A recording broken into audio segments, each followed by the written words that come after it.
Hello friends, my name is Mahipal Singh. I welcome you on Guidely YouTube channel. आज का जो आपका question है दैट इज कंपाउंड इंटरेस्ट और compound interest का ऐसा क्वेश्चन है जिसमें आपको हमेशा से प्रॉब्लम आती रही है। तो आज मैं इस क्वेश्चन को इस तरीके से बताऊंगा आपको कि आगे से इस टाइप के क्वेश्चंस में कभी प्रॉब्लम नहीं आएगी, बिकॉज आपने कभी भी ना इसके बेसिक्स पर ध्यान नहीं दिया कि वो चीजें जो शॉर्टकट बन रहा है वो कहाँ से बन रहा है, बस आपने रट लिया है उन चीजों को। तो आज आपको ये सारी चीजें समझने को मिलेंगी। तो एक बार क्वेश्चन रीड करते हैं। तो क्वेश्चन कुछ ऐसा है कि 8 साल के बाद कंपाउंड इंटरेस्ट मिल रहा है 400 रुपए और 16 साल के बाद कंपाउंड इंटरेस्ट मिल रहा है 1300 रुपए, 1300, राइट। तो पूछ रहा है find the compound interest on the same principal in 20 years. तो 20 साल के बाद उसी सम पर कितना कंपाउंड इंटरेस्ट मिलेगा ये आपसे पूछे। तो आज मैं इसको पूरे तरीके से एक्सप्लेन करूंगा आपसे। 7 से 8 मिनट में ना बहुत सारी चीजें आपको क्लियर होंगी। इस क्वेश्चन के पीछे लॉजिक क्या होता है वो आपको समझना है, राइट। तो लॉजिक समझने के लिए आपको बेसिक वाले पार्ट को बहुत अच्छे से समझना पड़ेगा। तो आप 7 से 8 मिनट पेशेंटली इस वीडियो को देखना, आपको बहुत सारी चीजें क्लियर हो जाएंगी। तो एक मैं छोटा सा एग्जांपल ले रहा हूं, एक बार के लिए इस क्वेश्चन को भूल जाते हैं। मैं मान के चलता हूं कि मान के चलो कि प्रिंसिपल आपके पास है ना 1000 रुपीज है और रेट ऑफ इंटरेस्ट है आपका 10% और टाइम पीरियड है 3 ईयर्स, राइट। तो अब आप देखो कि कंपाउंड इंटरेस्ट फर्स्ट ईयर का, सेकंड ईयर का और थर्ड ईयर का कंपाउंड इंटरेस्ट आप क्या लिखते हो। फर्स्ट ईयर में तो 110 रुपये 100 मिलेगा, फिर आपका 110 मिलेगा, फिर आपका 110 के साथ साथ 10 और 1 भी मिलेगा, क्योंकि इस पर भी 10%, इस पर भी 10% और इस पर भी 10%। तो फर्स्ट ईयर का जो कंपाउंड इंटरेस्ट मिला आपको 100 मिला, सेकंड ईयर में कंपाउंड इंटरेस्ट मिला 110 और थर्ड ईयर में मिला 121। अब आप ध्यान से देखना, अगर आप अमाउंट की बात करें, अमाउंट आपका कितना हो जाएगा फर्स्ट ईयर के बाद 1100 रुपए और सेकंड ईयर के बाद ये 1331 हो जाएगा, राइट। अब आप यहां से ऐसे एक रिलेशन निकालो कि अमाउंट और प्रिंसिपल का जो मल्टीप्लाइंग फैक्टर बन रहा है वो कितना बन रहा है। तो मल्टीप्लाइंग फैक्टर बन रहा होगा कि हर बार 11/10 से मल्टीप्लाई होके अमाउंट बन जाता है, राइट। तो अगर मैं इंटू 1000 कर दूंगा तो 1100 आ जाएगा। अब अगर इंटू 11/10 एक बार और कर देंगे तो 2 साल के लिए क्या बन रहा होगा, ए स्क्वायर अपॉन पी स्क्वायर का जो पार्ट बनता है वो यही तो बन रहा है, 1110 अपॉन 1000। तो आपने देखा होगा ये 11/10 और 11/10 दो बार बन रहा है। तो 2 साल में, एक साल में एक बार है तो 2 साल में 2 बार, 3 साल में 3 बार। यही जो मल्टीप्लाइंग फैक्टर या स्केलिंग फैक्टर होता है ना, कंपाउंड इंटरेस्ट का भी बनता है। Compound interest for second year आप देखो, आपके पास कितना है 110 रुपए है। फर्स्ट ईयर के लिए कितना है 100 रुपए। तो मल्टीप्लाइंग फैक्टर क्या बन रहा है 11/10। ऐसे ही अगर मैं थर्ड ईयर का लूं और सेकंड ईयर का लूं तो भी मल्टीप्लाइंग फैक्टर वही बन रहा होगा। तो थर्ड ईयर का कितना था 121, सेकंड ईयर का कितना था 110। तो आप 11 से कट कर लो तो 11/10 ही है ना। तो मल्टीप्लाइंग फैक्टर कंपाउंड इंटरेस्ट के डिफरेंस का, कंपाउंड इंटरेस्ट का लो या अमाउंट और प्रिंसिपल का लो, बात बराबर होती है। तो इतना पार्ट आपको समझ में आना चाहिए, राइट। अब देखिए, अब यहां पर क्या कह रहा है कि मान के चलो, हम मान लेते हैं इस क्वेश्चन के लिए कि प्रिंसिपल इज पी और 8 साल के बाद वो कितना हो गया P+400 और फिर से 8 साल के बाद कितना हो गया P+1300। तो मतलब 16 ईयर्स के बाद सीधा अगर देखते तो ये वाला पार्ट था। अब यहां पर हमने दो पार्ट में ब्रेक कर दिया है, ये 8 ईयर्स और 8 ईयर्स। तो यहां पर ये वाला प्रिंसिपल है और ये क्या है अमाउंट है। अब ये अमाउंट, इस वाले प्रिंसिपल, इस वाले अमाउंट के लिए ये वाला प्रिंसिपल को मैं 8 साल के लिए प्रिंसिपल भी मान सकता हूं, राइट। तो आपका जो अमाउंट और प्रिंसिपल का रेशियो होना चाहिए P/400 अपॉन में क्या आएगा आपके पास P। तो इसका जो मल्टीप्लाइंग फैक्टर है वो P+1300 अपॉन P/400। तो ये वाला पार्ट जो है ये प्रिंसिपल का काम करेगा ना इस 8 ईयर्स के लिए, और अगले 8 ईयर्स में ये P+1300 हो रहा है, राइट। तो ये अमाउंट है। पी स्क्वायर से पी स्क्वायर कैंसिल आउट होने वाला है क्योंकि पी स्क्वायर इधर भी बनेगा। तो आपके पास पी की सीधी वैल्यू निकल के आने वाली है।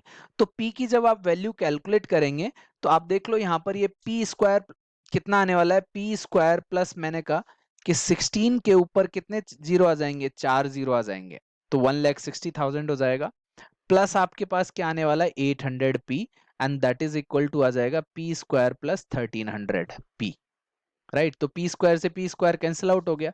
तो जैसा मैं आपको बोल रहा था कि कोई क्वाड्रेटिक इक्वेशन नहीं बनने वाला, तो अब आपके पास पी की वैल्यू क्या आने वाली है, इसको जब आप 1300 को इधर ले जाएंगे तो 500 से डिवाइड करना है इसको फिर, और माइनस से माइनस कैंसिल आउट हो जाना है। तो 500 से डिवाइड करोगे ना, तो आपके पास जो वैल्यू आ जाएगी वो 320 आ जाएगी।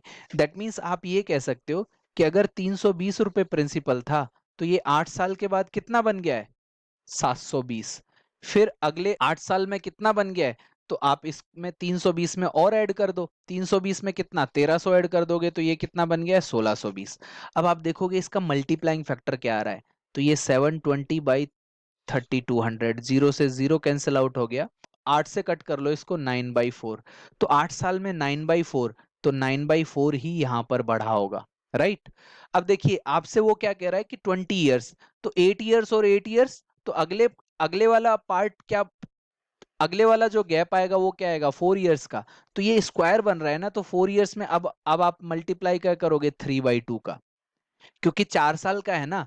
तो जैसे आपने कहा था कि अगर 9/4 आपका 8 ईयर्स में हो रहा है, राइट, तो 3/2 क्या होगा, तो इसका 3/2 क्या, स्क्वायर ही है ना, तो स्क्वायर वाले पार्ट से तो ये 4 ईयर्स में होगा, तो 4 साल का गैप और है, तो 3/2 का मल्टीप्लाई अब अगर आप कर दोगे, तो ये क्या बन जाएगा आपका 810, तो ये 2430 रुपए बन जाएगा। तो 20 साल के बाद जो अमाउंट आने वाला है वो 2430 रुपए आने वाला है, और प्रिंसिपल क्या आने वाला है, 320 रुपए। तो आपका जो कंपाउंड इंटरेस्ट मिलेगा वो क्या मिल गया, 2430 माइनस 320 इज इक्वल टू 2110। तो ये तो है आपका बेसिक मेथड। अब मैं आपको शॉर्टकट बताने वाला हूं, यहां से रिलेट होगा आपका शॉर्टकट। शॉर्टकट कैसे रिलेट होगा, अब मैं दोनों मेथड आप समझ लेना, क्योंकि अगर आप दोनों मेथड समझ लेंगे ना, तभी आपको इस टाइप के क्वेश्चंस में कभी भी कोई प्रॉब्लम नहीं आएगी, राइट। अब देखिए शॉर्टकट पर आते हैं कि आपका जो 4 साल का जो कंपाउंड इंटरेस्ट था वो ये था, राइट, 8 साल के बाद, राइट। फिर अगले 8 साल के बाद वो कितना हो गया, 16 ईयर्स में कितना हो गया, 1300। तो इनका जो गैप है ना वो क्या है, 900 का है, तो गैप है। तो अब आप ऐसे देखो कि 8 साल के बाद का जो मल्टीप्लाइंग फैक्टर बन रहा है वो क्या बन रहा है, अमाउंट और प्रिंसिपल का जो मल्टीप्लाइंग फैक्टर बन रहा होगा वो क्या बन रहा होगा, 900 अपॉन में 400। अब ये गैप क्यों लिया है मैंने, क्योंकि गैप ही तो लेते थे, राइट। अब अगर आपने पहली स्लाइड पर ध्यान दिया हो, तो देखिए मैं कंपाउंड इंटरेस्ट के गैप का आपको बताता हूं कि देखिए यहां से ये वाला पार्ट है, यहां पर गैप कितने का है, 10 का, और यहां पर गैप कितने का है, यहां पर गैप कितने का है, 11 का। तो अब आप गैप का 11/10, तो अगर आप गैप का भी मल्टीप्लाइंग फैक्टर लोगे, तो अमाउंट और प्रिंसिपल का जो मल्टीप्लाइंग फैक्टर होता है वो गैप का भी उतना ही होता है। तो 8 साल के गैप के बाद जो मल्टीप्लाइंग फैक्टर बनेगा, वो मल्टीप्लाइंग फैक्टर अमाउंट और प्रिंसिपल का भी एज इट इज बनेगा। समझ में आ रहा है, तो ये 8 ईयर्स के बाद है। तो A upon P is equal to 9/4 कितने साल में हो रहा है, 8 ईयर्स में हो रहा है, राइट। तो अगर मैं ये कहूं कि ए बाई पी आपका 3/2, 3/2, तो ये कितने ईयर्स में हो जाएगा, 4 ईयर्स में होगा ना, क्योंकि इसको हम ऐसे भी लिख सकते हैं ना, 3/2 का होल स्क्वायर। तो होल स्क्वायर ये 2 बार हो गया, तो मतलब ये टाइम पीरियड आपका हाफ हो जाएगा। 4 साल में 3/2 है, तो 8 साल में 9/4 स्क्वायर हो जाता था। ये आपको समझ में आ रहा होगा। अब आप ध्यान से देखना यहां पर, अगर प्रिंसिपल आपका 4 यूनिट है और अमाउंट आपका 5 यूनिट है, राइट, तो यहां पर आपको कंपाउंड इंटरेस्ट कितना मिला, 5 यूनिट का मिला। और 5 यूनिट का जो कंपाउंड इंटरेस्ट है वो किसको शो कर रहा है, किसको शो कर रहा है, 400 रुपए को। तो 1 यूनिट की वैल्यू क्या आ गई, 1 यूनिट की वैल्यू आपकी कितनी आ गई, 80। तो आप यहां से प्रिंसिपल डायरेक्टली निकाल सकते थे कि प्रिंसिपल जो आपका आएगा वो कितना आ रहा है, 320, क्योंकि ये 4 यूनिट है, ठीक है। अब देखिए, अब कह रहा है कि after 20 years, after 20 years, 20 years के बाद कंपाउंड इंटरेस्ट कितना होगा। तो अमाउंट और प्रिंसिपल का जो रेशियो बनने वाला है, तो एक्चुअल प्रिंसिपल तो हमने निकाल लिया ना यहां से 320 रुपए। अब देखो 4 साल में वो कितना होता है, 3/2।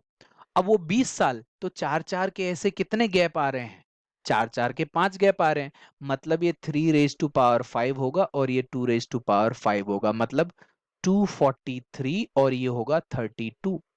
अब देखो प्रिंसिपल की वैल्यू कितनी है, प्रिंसिपल की वैल्यू है, तो 32 यूनिट की वैल्यू है 320।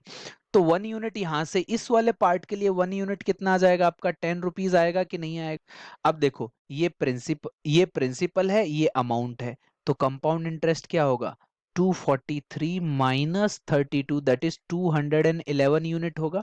ये 211 यूनिट क्या आ गया? Compound interest. और एक यूनिट की वैल्यू आपने क्या निकाली थी? 10। तो कंपाउंड इंटरेस्ट कितना हो जाएगा आपका? 2110। तो दोनों ही तरीके से। तो ये जो शॉर्टकट बन रहा है ना, ये शॉर्टकट कैसे बन रहा है ये मैं आपको समझाना चाह रहा था, कि जो इनका जो डिफरेंस आप लेते हो, वो कंपाउंड इंटरेस्ट का डिफरेंस का जो मल्टीप्लाइंग फैक्टर बनता है, वही अमाउंट और प्रिंसिपल का भी मल्टीप्लाइंग फैक्टर बनेगा। समझ में आया? तो यहां से एक्चुअल प्रिंसिपल आप निकाल पाए कि 900/4, तो 8 ईयर्स में 9/4 बन रहा है ना। तो 4 की वैल्यू आपकी प्रिंसिपल की है और 9 की वैल्यू क्या थी? अमाउंट। तो 5 यूनिट की वैल्यू 400 आ गई थी यहां से, ये तो प्रिंसिपल निकाल लिया था। अब जब ये अमाउंट और प्रिंसिपल, तो यहां से इस 32 यूनिट को प्रिंसिपल से इससे ही तो कंपेयर करोगे, तो यहां से ये 10 यूनिट निकल के आ गया था और ये 243 अमाउंट था। तो डिफरेंस लिया तो आपका कंपाउंड इंटरेस्ट आ गया। कंपाउंड इंटरेस्ट इस तरीके से निकल के आ गया। आई होप आपको ये वाला पार्ट बहुत अच्छे से समझ में आ गया होगा और इस टाइप की क्वेश्चंस को आप बहुत आसानी से कर पाएंगे, क्योंकि ये इतना डिटेल में मैंने आपको बता दिया है ना, आपको इवन कंपाउंड इंटरेस्ट का पूरा चैप्टर रिवाइज हो गया होगा। हमारा ये वीडियो कोर्स है, इसके लिए अगर आपका कोई भी फ्रेंड खरीदना चाहता है, तो ये उसके लिए बहुत अच्छा रहेगा, बिकॉज इसमें हर टाइप का पार्ट दे रखा है। जो भी स्लाइड पर लिखा हुआ वो सब कुछ इंक्लूडेड है, राइट? अब केवल और केवल कितने रुपए में है? 1499 रुपए में, 1499 ओनली। और वीडियो कोर्स है, कोई टेस्ट सीरीज नहीं है, तो मॉक टेस्ट सीरीज भी इंक्लूडेड है। अगर आपको इससे रिलेटेड कोई प्रॉब्लम है, तो आप फोन कर सकते हैं, मेल लिख सकते हैं, आपका रिप्लाई किया जाएगा। आप इस वीडियो को अपने फ्रेंड्स के साथ शेयर करना, जिनको भी कंपाउंड इंटरेस्ट में प्रॉब्लम होती थी। इस टाइप के क्वेश्चन में आज के बाद उनको कभी कोई प्रॉब्लम नहीं होगी। तो वीडियो को शेयर जरूर करें। Bye bye and take care.